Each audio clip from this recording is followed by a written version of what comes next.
CS170. Today we're going to be covering the next subtopic of divide and conquer, namely the fast Fourier transform. So if you want to follow along in the textbook, section 2.6 has a great overview of how FFT works and also a bunch of details about the map. But today I'll be kind of going over the motivation and some of the high level how FFT kind of works. So the motivation behind studying FFT is that we want a fast algorithm to multiply polynomials. So for example, here, if you see, we have polynomials A and B, both are degree D polynomials. And we want to find what the product of A of X times B of X is. So I just call that product C of X here. And so essentially, we want a fast algorithm to find this product. And so as you may have known from CS170, if we take the product of two degree D polynomials, we're going to get a degree 2D polynomial, which is what I've said, which is what I've expressed in this line here. And so let's kind of take a look. Let's go coefficient by coefficient. I'm going to take C sub D. Let's look at the coefficient in front of the x to the power of D term. And so essentially, to find the entire C of X polynomial, we're going to have to calculate each of these coefficients. So let's kind of deep dive and look at how the calculation for one of the coefficients work. So for example, for the C sub D term, right? Since the power of the X here is D, we're gonna have to pair different variables, different expressions in A of X and B of X and see what gives us the product so that the X term is to the power of D, right? So for example, if we look at A sub D times X to the power of D and we multiply it by B sub 0, we're gonna get A sub D times B sub 0 times X to the D. And so since there's an X to the power of D term, we know that it's gonna contribute to the C sub D value. And so the next term we'll get is A sub D minus 1 times B sub 1 times X to the power of D. And then we can kind of keep going. B sub 2 times X to the power of D, all the way until we get A sub 0 times B sub D times X to the power of D.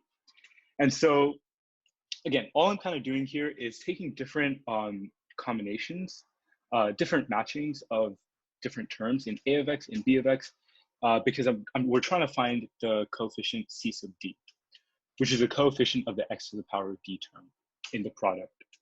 And so if you look at this entire calculation, there's going to be D terms here, right? Or actually D plus 1. But again, we're just, for this, I'm just kind of trying to show what the runtime of this preliminary algorithm is. So it's going to be, the number of terms is kind of O of D, right? So for each coefficient, we're going to have to find out basically around D products, we're going to have to find out A sub D times B sub 0, A sub D minus 1 times B sub 1, et cetera, et cetera. And how many coefficients are there here?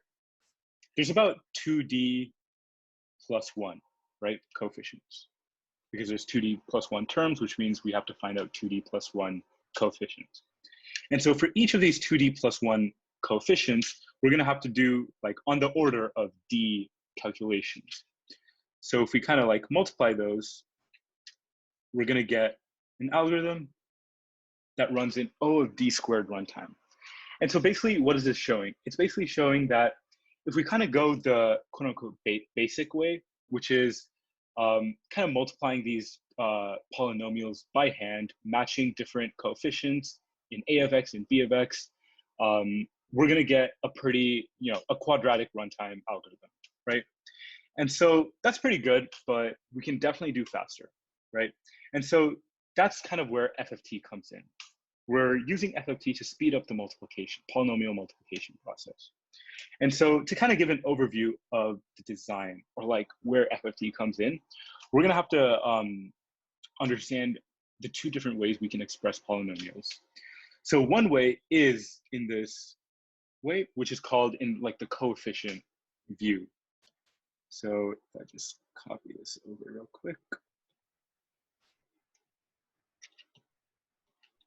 So this is what we call kind of the coefficient view of things. There's also another way we can express polynomials, and it's in the values. So if we plug in a bunch of values into a of x, for example, like a of 1, a of 5, et cetera, we'll get some values out of it. Let's call this p of 1, let's call this p of 5, et cetera, right? And if you remember from CS170, if you have if you have a degree d polynomial, right, and you don't know what the polynomial is, but you do know some of the values and outputs of those values, you can use what we call as interpolation to recover what the actual polynomial is. So if you have a polynomial, in this case, it's degree d. If you have d plus 1 inputs and outputs into that polynomial, we can recover the polynomial. We can get back what the original polynomial is. And so that's a different way we can express polynomials, right? So one way is the coefficient way. And the other way is in terms of values. So the coefficients way is, so this is kind of what the coefficient way looks like. And this is what the values looks like. So in terms of the values, we're gonna get pairs, right? So for example, if we evaluate A at 1, we're gonna get P1. So our value pair would be 1, comma, P1. And this would be 5, comma, P5, where P1 and P5 are whatever we get when we input 1 and 5 into the polynomial A. And so let's try to use this values view of the polynomial to come up with a faster algorithm, right? So what can we do? If we have A and B in these two polynomials in the coefficient expression, right? The coefficient view. So this is what we're given, right? These two polynomials. So now one idea that we can have is, and as it's kind of explained in much more detail in the textbook, but just an overview, we can kind of evaluate, we know that C, the product of these two, has degree 2D, which means if we have 2D plus 1 points of C, then we can recover what the actual polynomial C is. And so how can we get 2D plus 1 values of C when we don't even know what C is, right? But the cool thing here is that since we know A of X and we know B of X, we can evaluate, let's take in the random value of 1, right? We can evaluate A at 1, multiply it with B's evaluation at 1, and that's going to give us C's evaluation at 1, right? So even though we have no idea how C looks, we can plug in 1 into A and into B, multiply those two, and get what C is at value 1, right? And so using kind of this approach and knowing that we need 2D plus 1 values to recover it, how C actually looks, one idea that we can have is evaluate A and B, evaluate at 2D plus 1 different points. Or let me say values. So essentially what that's going to give us is it's going to give us 2D plus 1 points of C, right? And so then we can go back using these 2D plus 1 points or evaluations. We can go back from this values view to the coefficient view. And so we use interpolation, right? So again, just to give a really high level overview of how this works. We have A and B in coefficient expression, the coefficient view. We then evaluate A and B at 2D plus 1 different points, right? So we evaluate them, we get them here, we're at this values, we have 2D plus 1 different values. We use those 2D plus 1 values, we use interpolation, what we learned in CS170, to go back and recover the coefficients of C.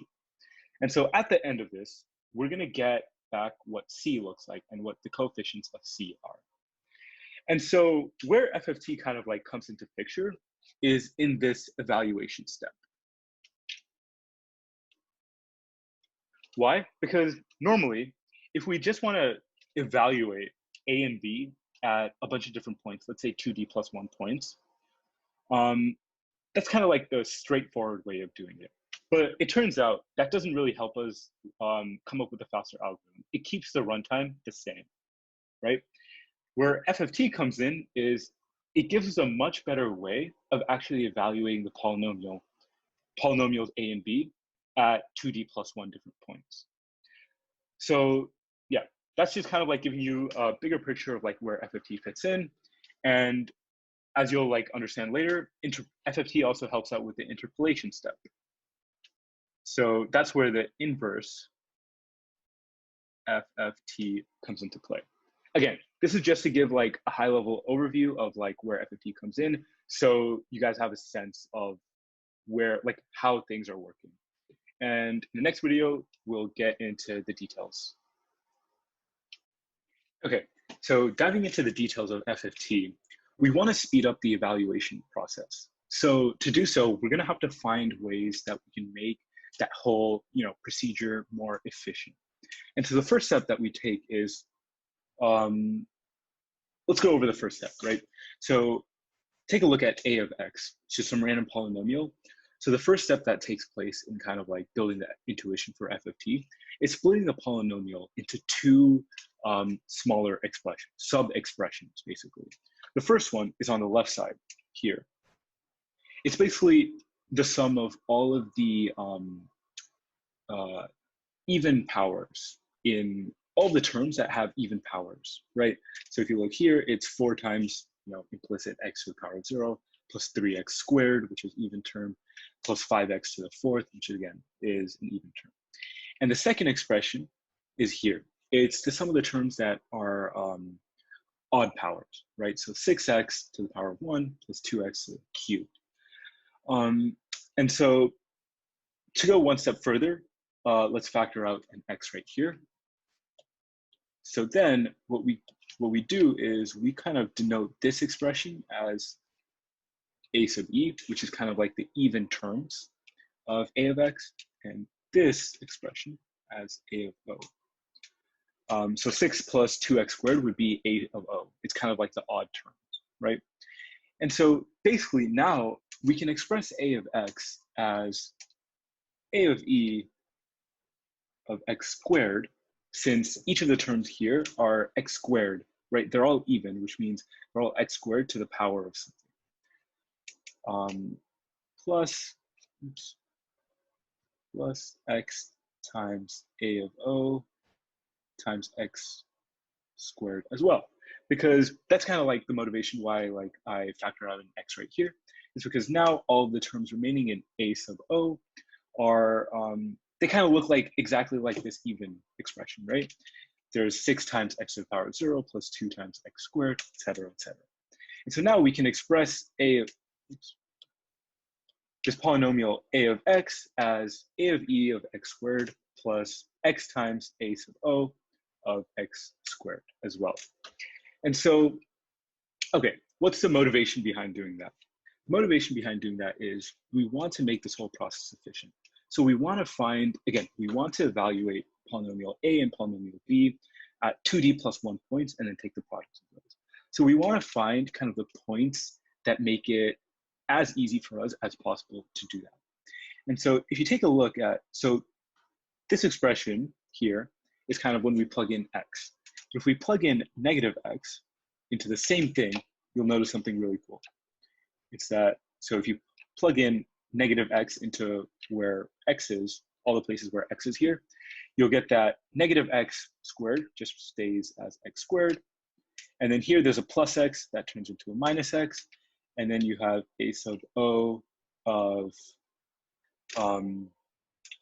negative x whole squared stays as x squared. So now what do you notice here? What you see here is that when we plug in the points x and negative x into the same polynomial a, we get that a lot of, actually the bulk of like the two values are pretty much the same, right? In both the a of x and a of negative x case, we have this term, a sub e of x squared, that's pretty much the same, and a sub o of x squared, also the same. The only thing that changes is this sign.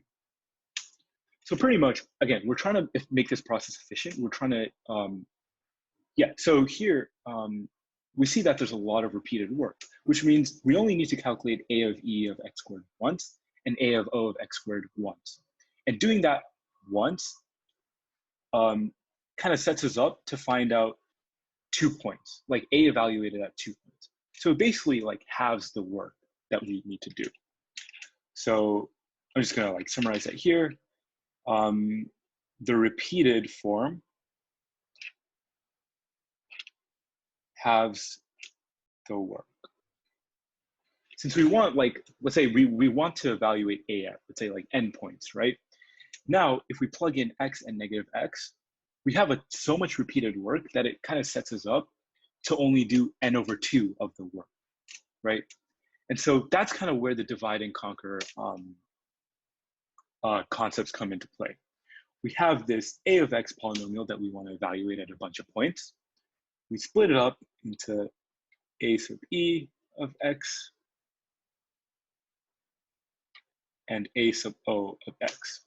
And so kind of we kind of branch off into two much smaller problems, right? Because as you see here, each of these like a sub e and a sub o are now kind of like half the size of a of x. And so again, that kind of goes back to the divide and conquer principles. And so all we need to do is come up with kind of choose like a bunch of plus minus pairs, right? Because we evaluated at x and minus x at a bunch of different values. So let's take like, for example, random numbers 3 and negative 3, we evaluate, and we evaluate at like 5 and negative 5, and we keep doing it for however many points that we need. And it kind of depends on the degree of a, right? And so again, here you can see we want to evaluate a sub e of x squared and a sub o of x squared, right?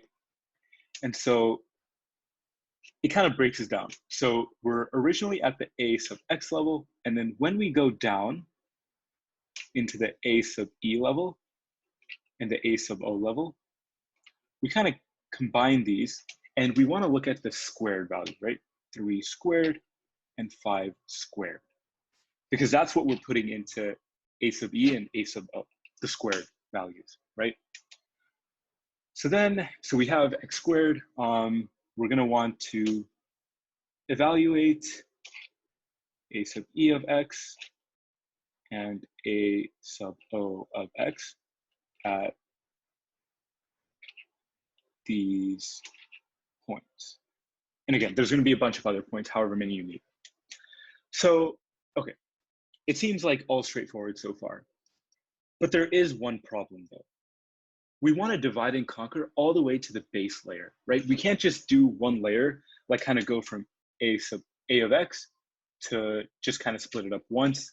That's not how divide and conquer works, right? We want to divide and conquer until we hit the base, like smallest building block problem, right? And so to do so, we're going to have these values,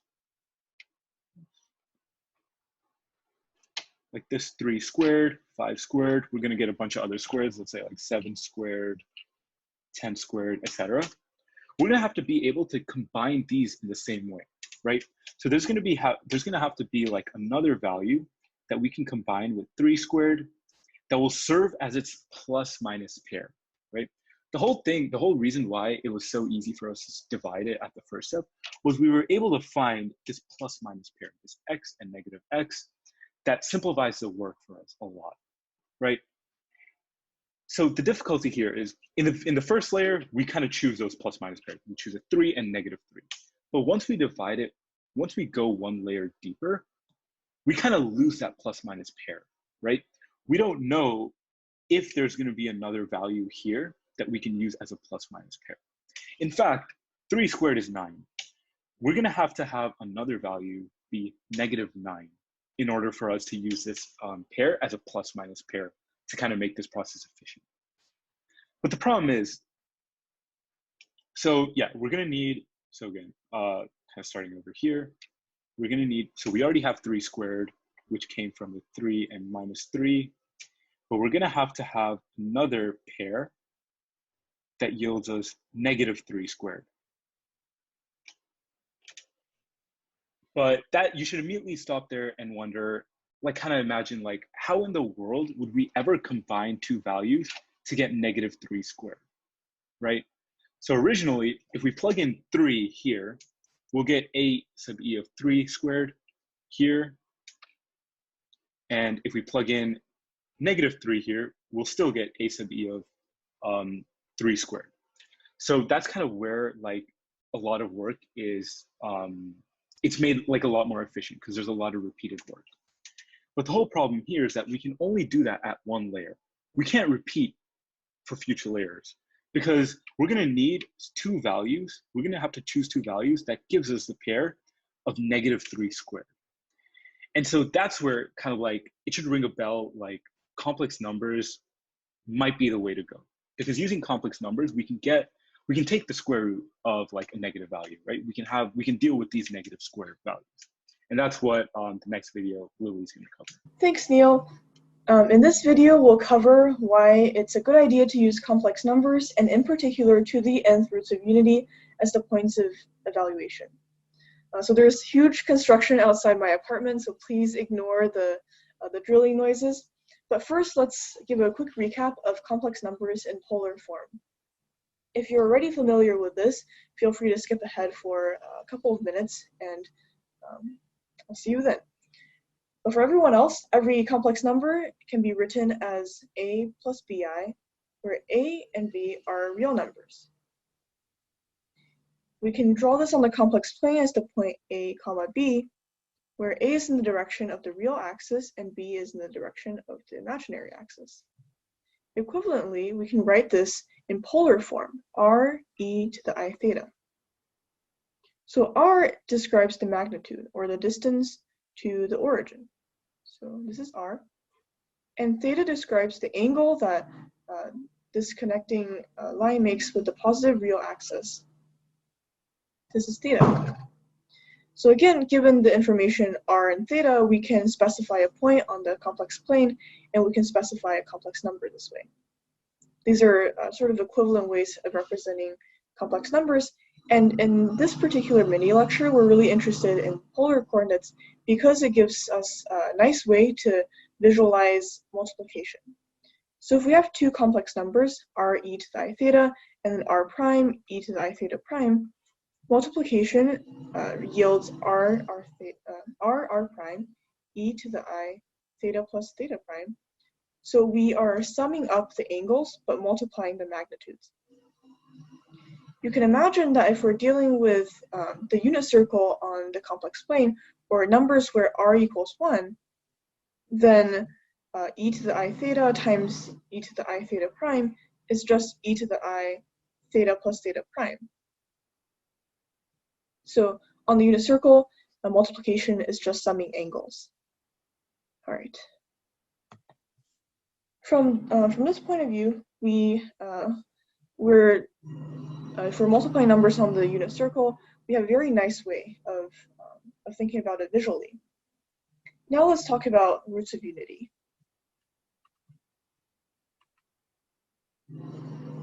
So the sort of definition is that if I have, say, I call omega to the n equals 1, all the solutions, I call them nth root of unity.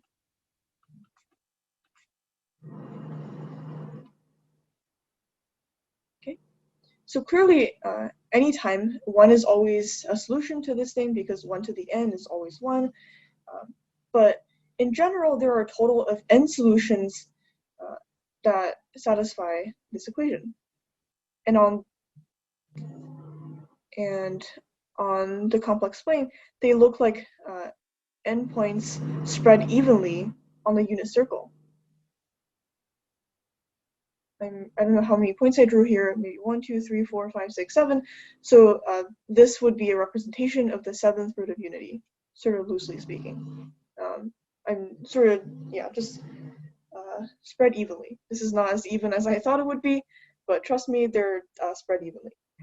As an exercise, you can go home and try to convince yourself why this is, that the nth roots of unity are, well, endpoints spread evenly on the unit circle.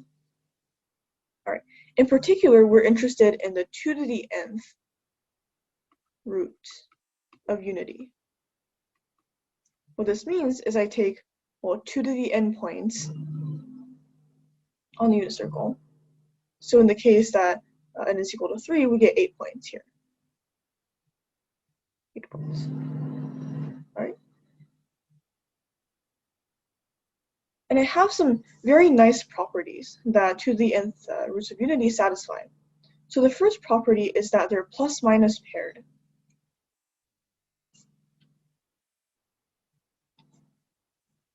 This means that if omega is a nth root of unity, so if omega to the n is 1, then that implies, omega to 2 to the n. Let me erase this and write this again.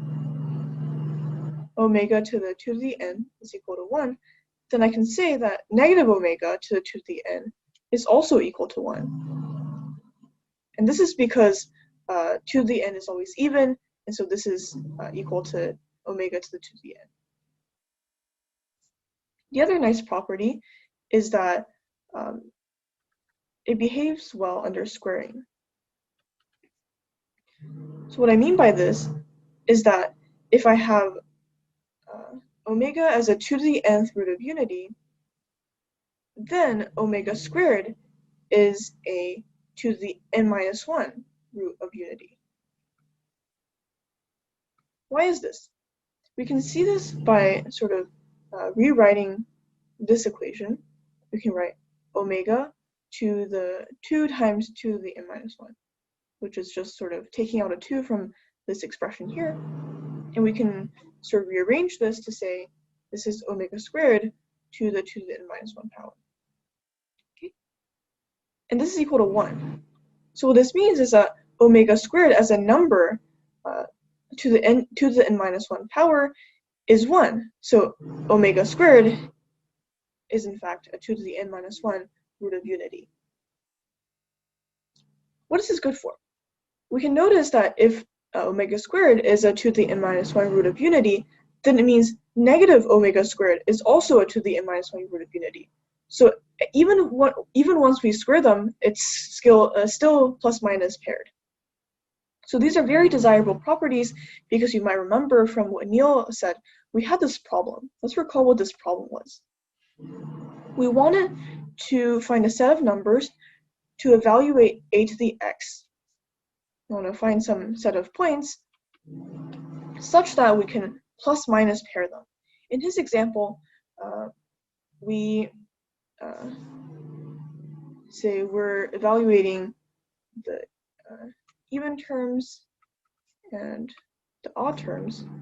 And just as a reminder, a of x is equal to ae of x squared plus x times ao of x squared. So we want to evaluate these points at x squared.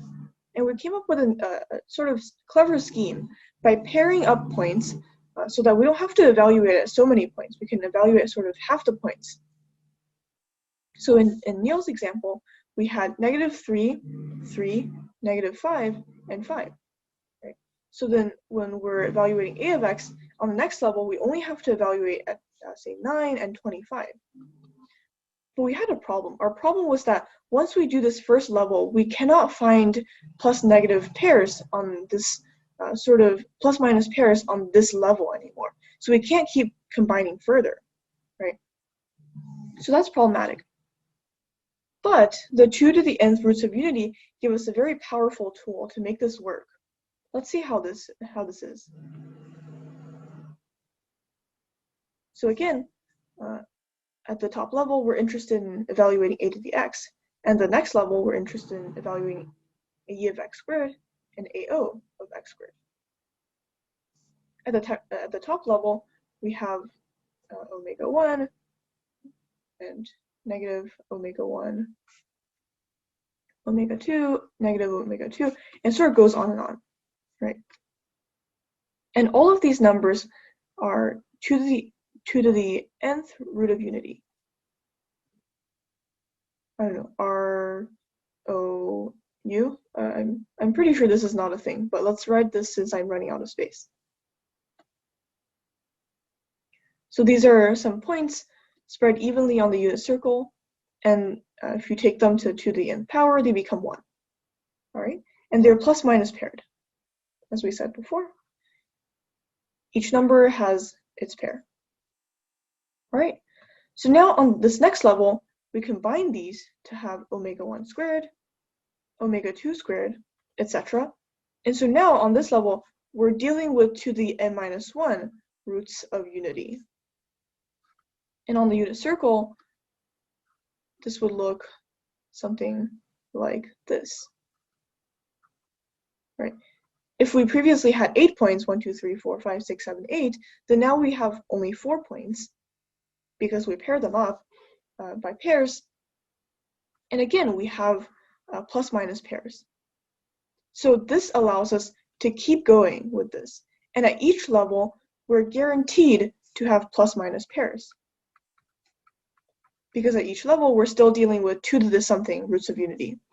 And so maybe you're wondering what this level, what we're evaluating at this level. Well, we're just evaluating, say, the even terms of AE and the odd terms of AE, and then the even and odd terms here, right? So this gives us a very nice divide and conquer algorithm, right? So let's write down the recursion. We're interested in the running time of FFT, so t to the n. N is how many points we're evaluating at, right? All right, so at each level, we're breaking up into 2 evaluations, 2 polynomials that we're taking as subroutines. So 2 times t of something. What is this something? How many points are we evaluating at each level? Well, we're having the work at each level because we're pairing by plus minus pairs because we're able to square them and get the same value. So each problem is only half as big. And we add in a linear term. What is this linear term? This linear term comes from a to the x equal to ae of x squared plus x ao of x squared. So after we do these 2 subproblems, we need to combine each point. We need to combine the value of each point. And this is just linear time arithmetic. All right. So by the master theorem, we have that t of n is in fact O of n log n. Okay, so maybe you're not excited about this n log n yet, but let me tell you why you should be very excited at this point. So we've been sort of thinking at the abstraction level of constructing the algorithm explicitly, but now we'll go back the abstraction to the level of polynomial multiplication.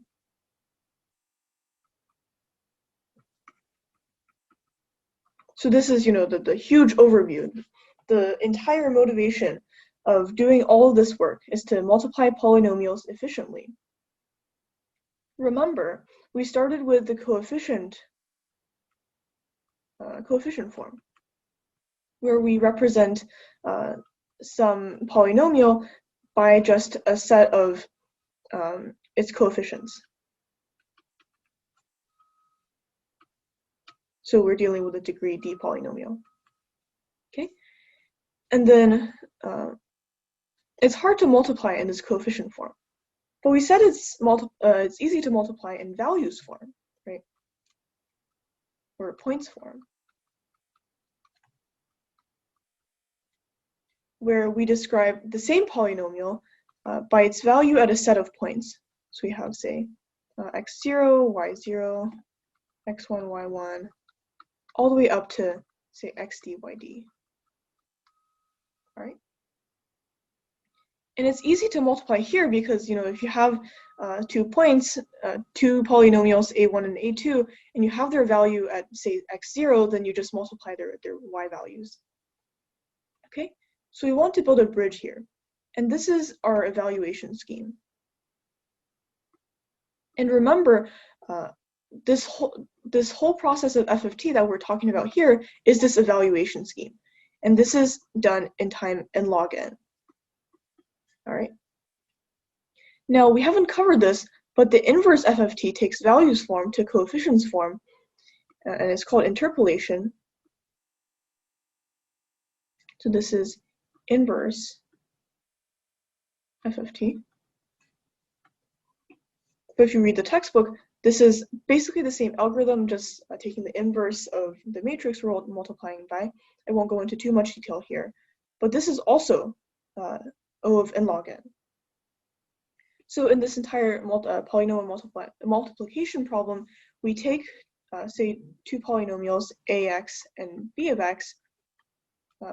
We do this evaluation process, which takes O of n log n time. And then once we're at the values form, we multiply the y value at each x value. And we do this for, like, say, d points. Okay, this should be d. Let's say n here instead. Let's just note that n is equal to d here. All right. And once we get to the values form, we do this for d points or n points. And this is sort of just arithmetic, which will only take O of n time, right? And then we come back through interpolation and again spend O of n log n time. Now we finish multiplying. So this entire process will take us n log n and n log n time, which is n log n. And this is awesome because previously, when we first started, all of this had to take n squared time. This is smaller than n squared time. So this is very nice.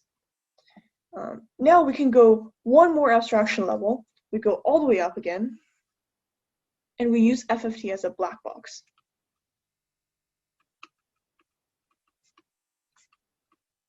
So even though we spent a ton of time on FFT as an algorithm, this is perhaps something that you'll keep using for the rest of this class.